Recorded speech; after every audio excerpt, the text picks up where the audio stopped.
Hello again, football fans. Chris Dunn here with another RFL draft team preview.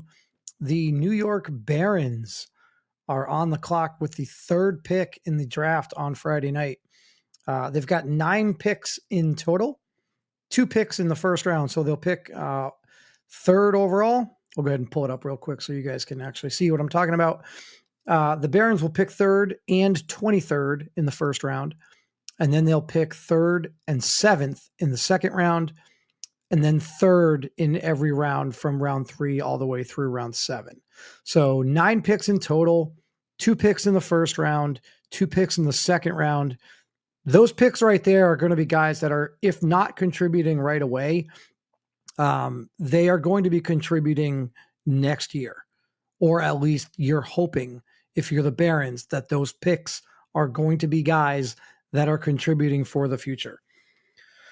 Because we'll go ahead and take a look at why I say that and what this roster looks like, what the depth chart, looks like, and then also what free agency looks like for these guys. So take a quick peek at salaries, right? So you've got Ethan King, who is making an astronomical amount of money, which for the next, I believe he's got a couple years left. He's still got 3 years left on this deal, which it's a lot of money. It's a lot of money to be paying a strong safety.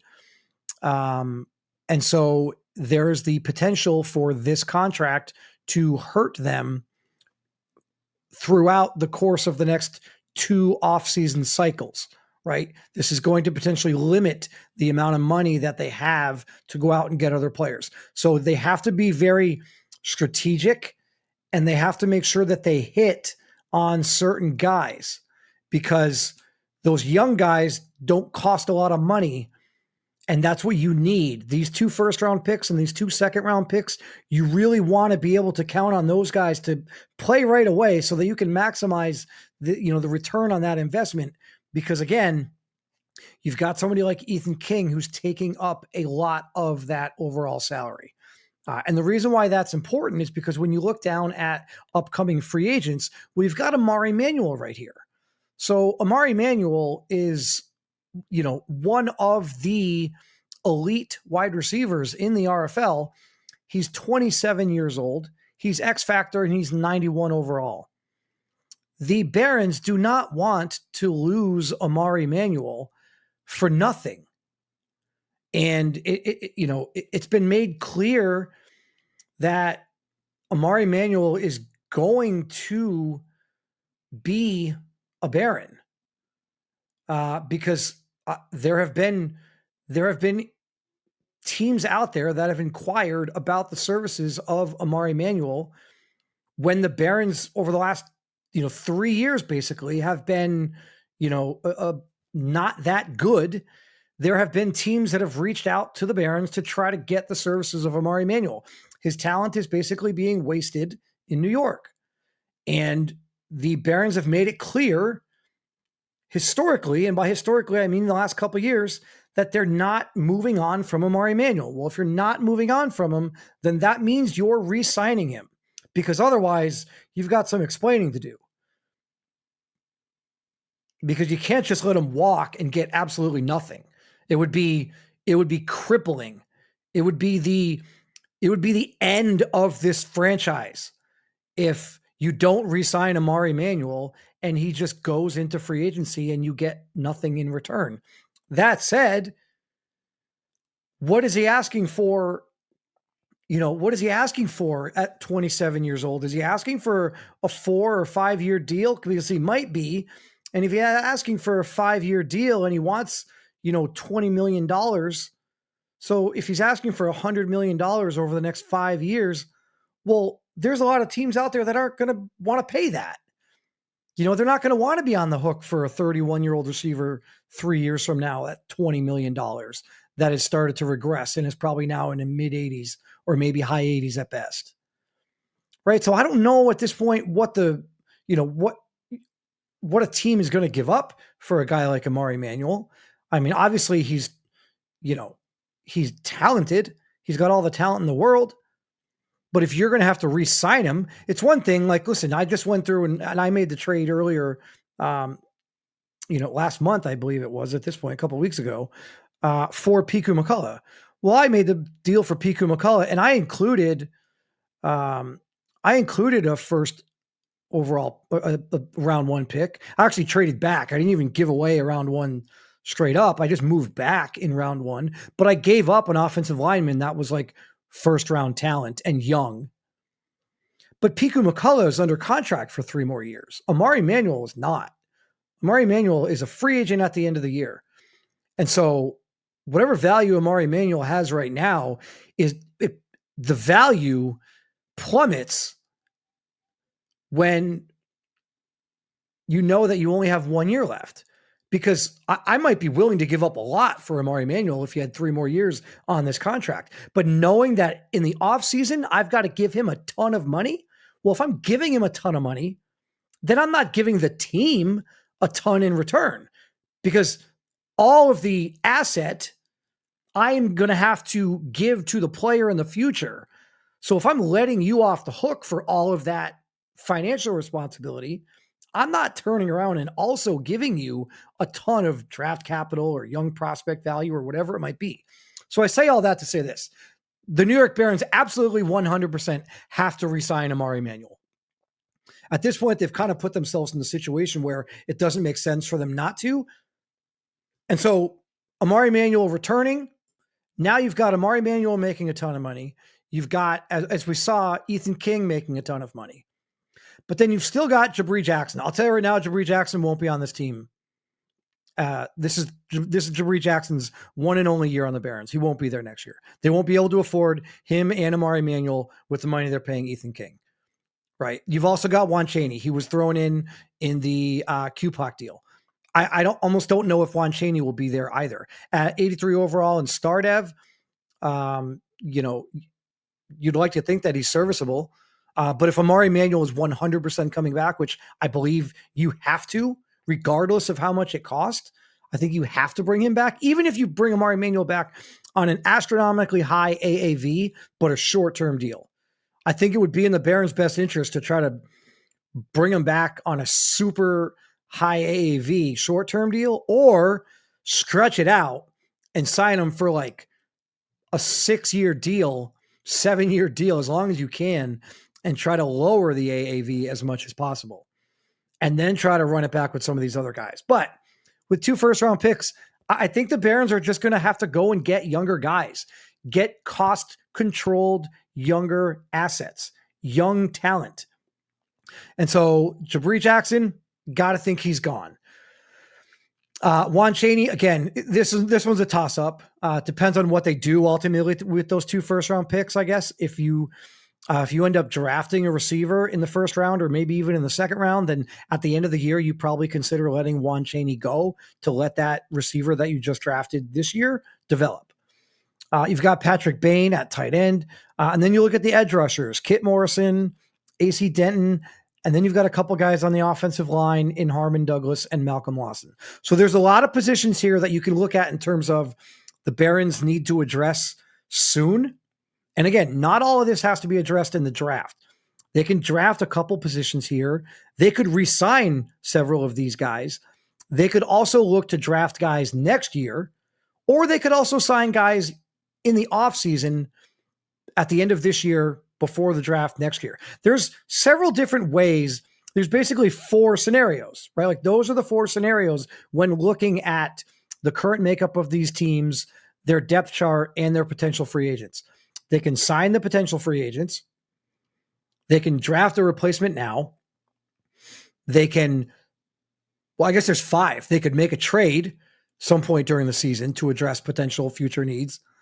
They could sign players in free agency at the end of the year, or they could wait and they could draft players not this year, but next year, right? So there's a lot of things that can happen, but the Barons need a lot to, kind of get to where they want to be, right? Like they're not a playoff team. If they made the playoffs this year, I think that would be an extreme accomplishment, and it would be an overachievement. Nobody has this team as a playoff contender. The addition of Jabari Jackson this year is nice, okay. But what are they going to do at 3 overall? What are they going to do at 23 overall? And then those 2 early second-round picks. What are they going to do there? So we've seen what the potential free agents look like at the end of the year. Let's take a quick peek at the actual depth chart and where they are right now, right? So let's go up here. I'm not too worried about, well, I guess I am worried about the quarterback position, right? Because Jabari Jackson, like I said, I don't know if they're going to afford Amari Manuel and also be able to sign Jabari Jackson. I understand that he's 34 years old, but he's still going to ask for a lot of money. He might not ask for a super long-term deal, but he's going to ask for a good chunk of money. And with the average quarterback market right now, somewhere in the 50, somewhere in the 48 to $58 million range for some of those younger, top tier guys, even a guy like Jabari Jackson, who's not young, could still be asking for somewhere around 30, 35, which is, again, 40 even. That's quite a bit less than what these younger up-and-coming top-level guys are. But still, if the Barons are looking at $30 million a year for Jabari Jackson, well, I don't know how they're going to afford Jabari Jackson and Amari Manuel with the Ethan King money on the books for 3 more years. So could they go quarterback? Like, I don't know if this is a team that's been linked to potential quarterbacks in the draft, but we look at the 2 teams that are in front of them. They both need quarterbacks. So you've got the Cougars at 1, you've got the Diablos at 2. Both of those teams need quarterback. Whether they use that in the first round or whether, at some point in this draft, both of those teams have to draft a quarterback. And you would assume that they're going to do that early. But if the Cougars don't go quarterback at 1 and the Diablos don't go quarterback at 2, because again, both the Cougars and the Diablos have multiple first round picks, and all of the Cougars and all of the Diablos first round picks are before the Barons' second first round pick. So basically, the Cougars will pick 3 times before the Barons pick second pick, and the Diablos will pick twice before the Barons' second pick. But if the Cougars and the Diablos don't go QB at 1 or 2, well, then the Barons are sitting there and they have the ability to take the number 1 quarterback in the draft. And I know that they might not need it, but knowing that you can take the number 1 quarterback in the draft, and you'll know that he's the number 1 quarterback in the draft because it's a generic coached, it's not a user coach team. The idea of being able to take the number 1 quarterback in the draft, whoever that might be, if it's a Dylan Lewis, if it's a Jaden Young, that's a little intriguing if you're the Barons. Let him come in, let him learn for a year under Jabari Jackson. I don't hate it. I think the Diablos and the Cougars probably hate it, because then the Diablos and Cougars are going to have to figure out what they're going to do. But I think it's a possibility that the Barons could go quarterback here. Dorian Chavis, I don't know if he's that guy. Maybe they think he is, and maybe they don't go quarterback ultimately. But it's a possibility. It's something worth entertaining. And then if you look at some of the other positions, I'm not too worried about running back here. If you look at tight end, again, Patrick Bain, free agent at the end of the year, unless they re-sign him. But again, we've been over this. They might not have a lot of money to re-sign a lot of players. So is Patrick Bain going to be a guy that walks? He's 33 years old, so you might as well let him walk, because from that 83 overall, he's probably regressing down. And so now are you going to pay, decent money? It's probably going to cost $5-6 million a year. Are you going to pay $5, $6, $7 million a year on a one-term deal to a guy that probably regresses down to an 80? I don't know if that makes a lot of sense. But again, you're not taking tight end at 3 overall. This is where the 23rd pick comes in, because maybe at pick 23, you want to go tight end. You're not going to re-sign Patrick Bain. Maybe you go tight end. right? Right. As of right now, you've only got 2 tight ends on the roster.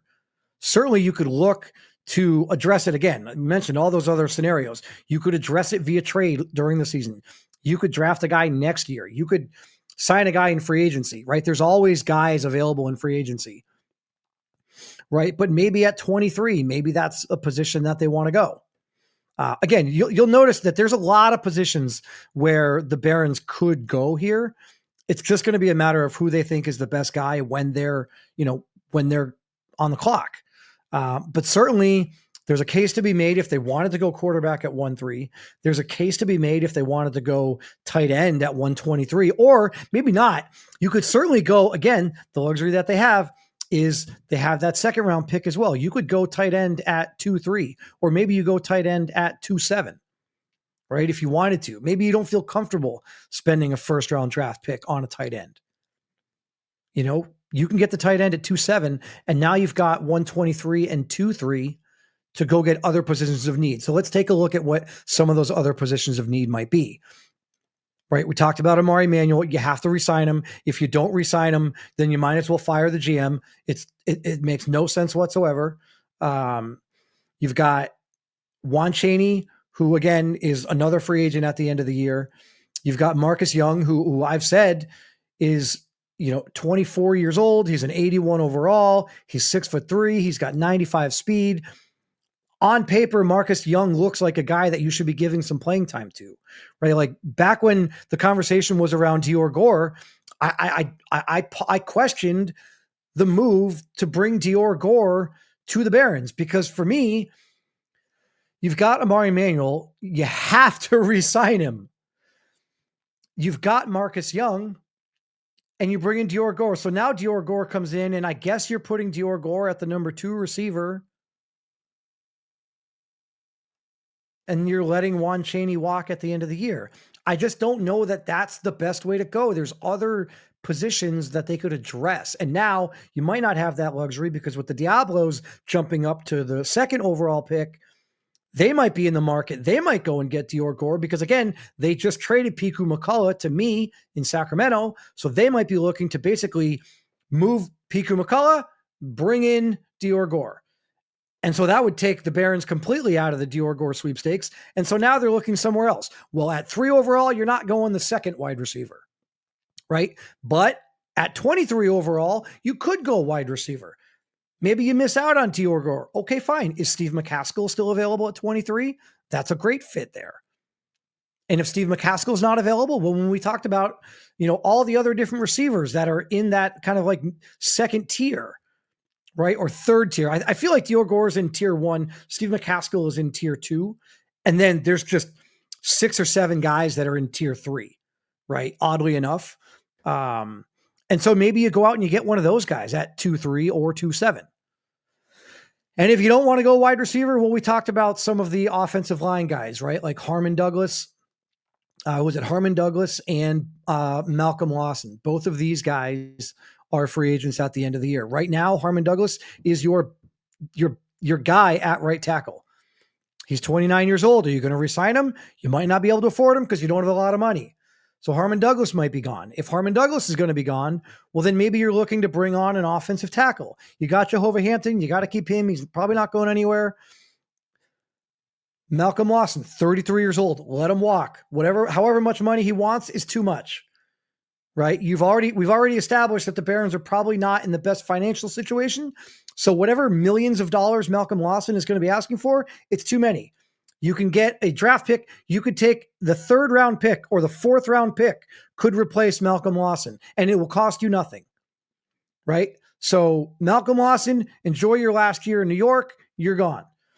And then you got Lane Printer, 32 years old. Patrick Wynn, 31 years old. Like, I really envision a scenario where the Barons could go offensive line here. And at 23, sure, I see it.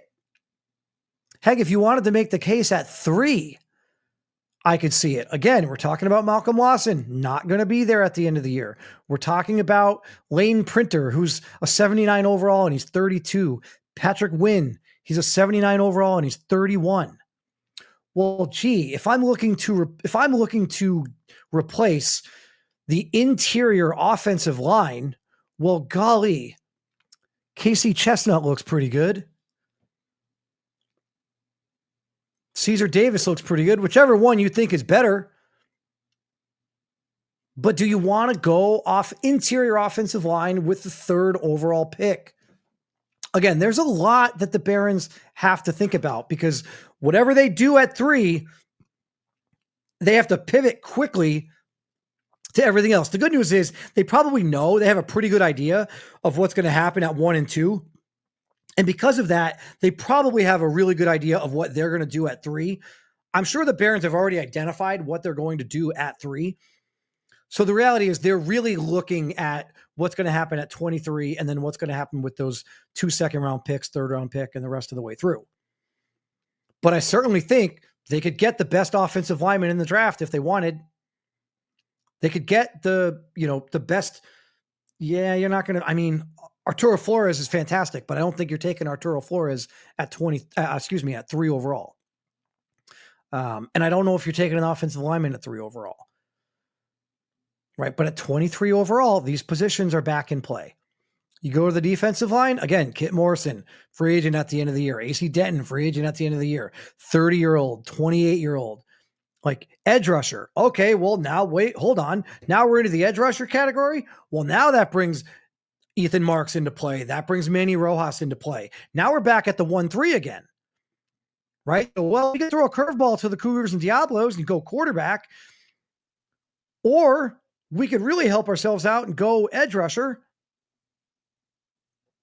Or maybe we wait on edge rusher. There are some other guys. You look at a Randy Wilson. He's been great at Oregon. Could he be an option at 123? Sina Anoa'i, great guy. Is he there at 123? Maybe he's there at 2-3. Maybe he's there at 2-7. Right? Like you could get the edge rusher in maybe one of those second-round picks. So while, yes, Ethan Marks and Manny Rojas sound fantastic, and everybody would love to have them, is it better to have, let's hypothetically say, is it better to have a guy like Dylan Lewis at 3 overall and like a Randy Wilson or Sina Anoa'i or Russell Shackelford or something at 123 or 2-3? Is it better to have that, or is it better to have Ethan Marks or Manny Rojas at 1-3 and then, be taking a interior offensive lineman at 23 or 2-3 or 2-7, right? Like, I think when you start to look at it that way, I think there is a case to be made that the Barons would go quarterback there. You look at the linebackers real quick. Again, age. It's a common theme here. We've got 2 more 30-year-olds, right? So it's not just about guys that are free agents at the end of the year. It's about guys that are aging out and guys that are regressing. I think if you're the Barons, you almost look at these first 5 picks and you just take whoever the best player available is. Because yes, they could go quarterback. Yes, they could go wide receiver at some point. They could go tight end at some point. They could certainly go interior offensive line at some point. But they could also go linebacker at some point. And if you're talking about all these different positions that they could go at some point, well, then just take the best guy available when you're on the clock in one of those positions, right? Like, don't go off script, but look at the positions and go based off those positions. And I think that's ultimately what they need to do, right? Like a Casey Chestnut there would be fantastic. Or maybe you wait. Maybe you get a Joshua Thompson, a Caesar Davis later on. There's just so many different options that I think I think the Barons can go. And I think ultimately, when you look at where the team is right now and where they're trying to get and the teams in their division that they're competing with, I think they have a lot that they need to do, right? Like if you want to go to the edge rushers, maybe they even go edge rushing linebacker, like with that late 1, early 2s. Like you could get a Hassan Bird, Raheem Underwood, right? Like you can get maybe a Haley Jacklin, a George Ellington, Levante Vaughn, DeMarcus Rome. Like these guys are probably there at, early 2, maybe an early 3, depending on, how you rank them. So interesting to see what the Barons are going to do. Again, there's the potential that we could see the very first wrinkle in the draft on Friday with this pick. The third pick in the draft on Friday could be where we see our very first wrinkle, because again, it could be quarterback.